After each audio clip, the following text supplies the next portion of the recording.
So, it is the summer before senior year, which means I'm a senior, finally! I'm ready to go, I'm ready to leave, I'm ready to go to college.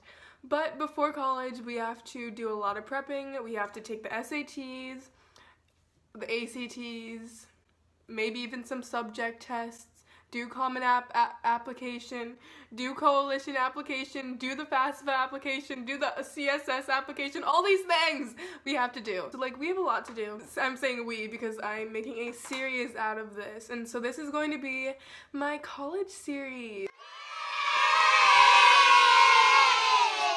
I'm going to be showing you the realistic senior experience. I'm going to take you through everything.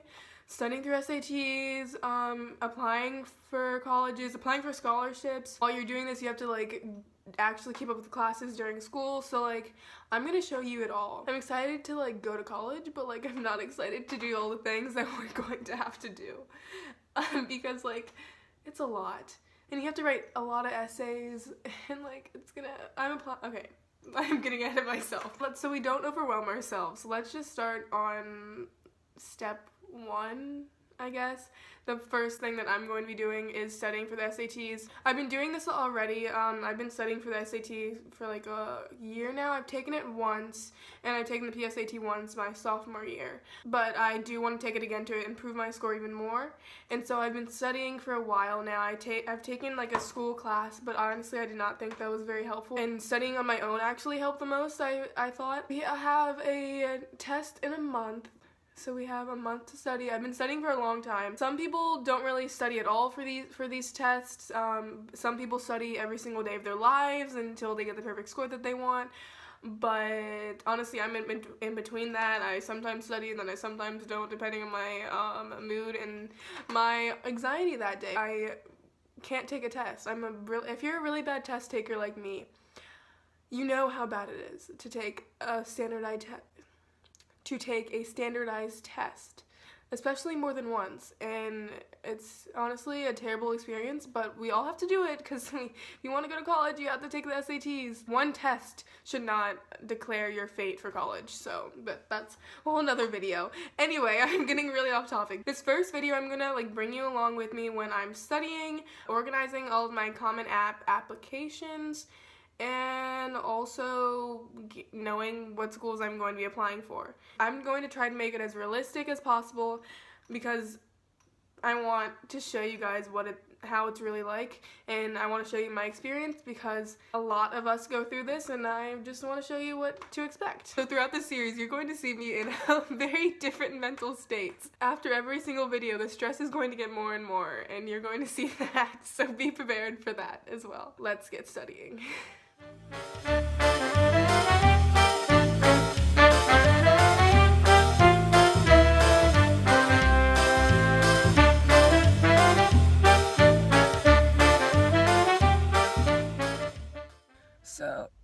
So I'm here, and this is really weird lighting right now. It's like 8:30 in the morning right now, and we're going to SAT prep class. My parents signed me up for this class, but other than that, I've been studying on my own.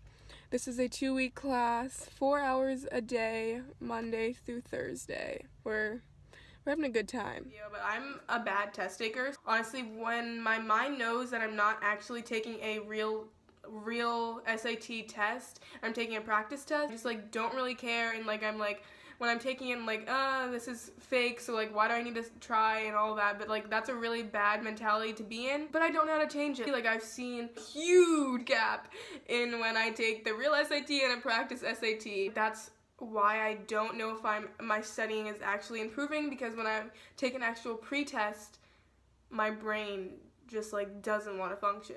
I don't know if that just is because anxiety or like just because like I'm actually not improving.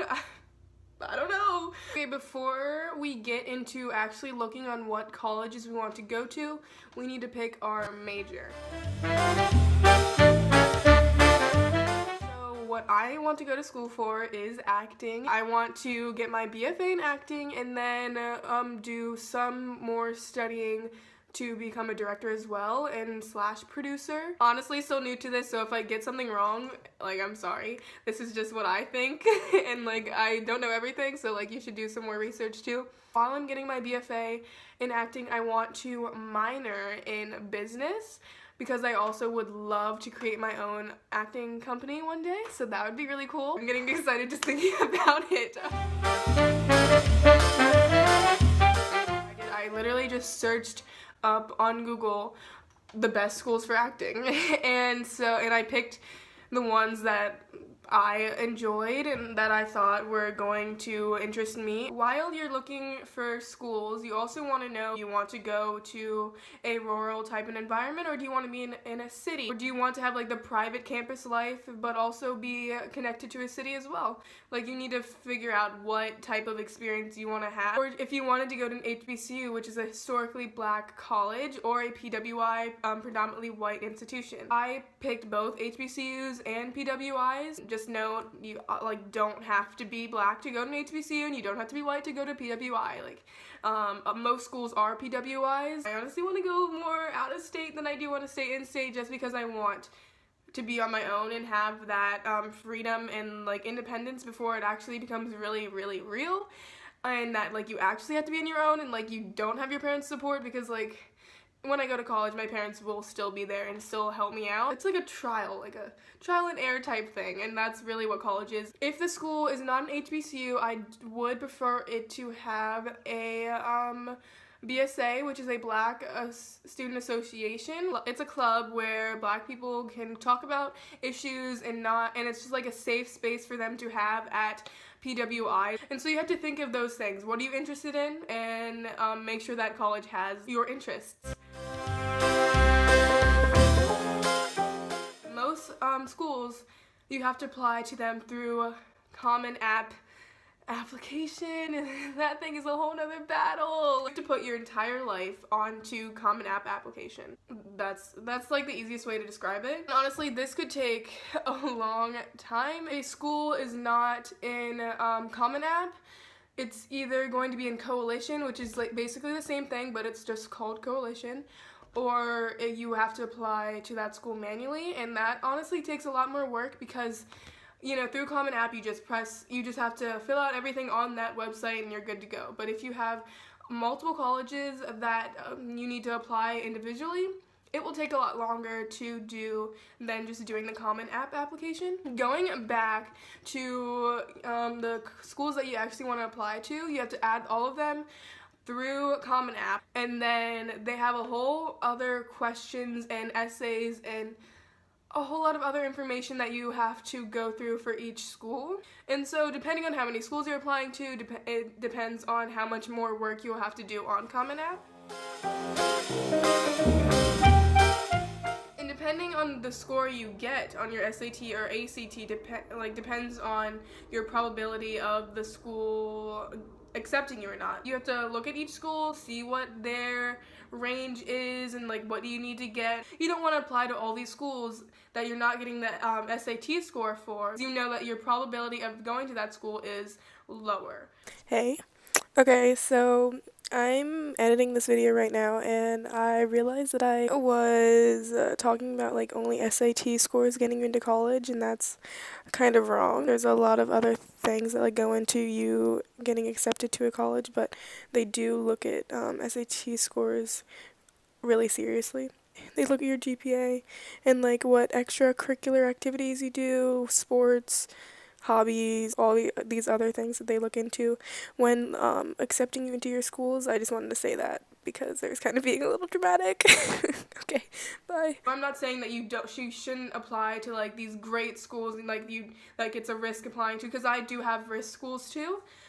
But you just have to be realistic. You should have like a couple of risk schools, a couple of safe schools. Like, I know, like, I got that in the bag. Like, I bet, like, if I don't get into the school, like, there's something wrong with their system type of schools, if you know what I mean. I'm not a professional at this at all, and I'm just trying to get everything out of my mind that I'm stressing about onto this video, because that's also a stress reliever for me.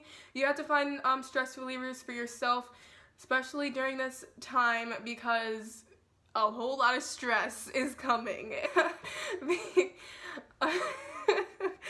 Anyway.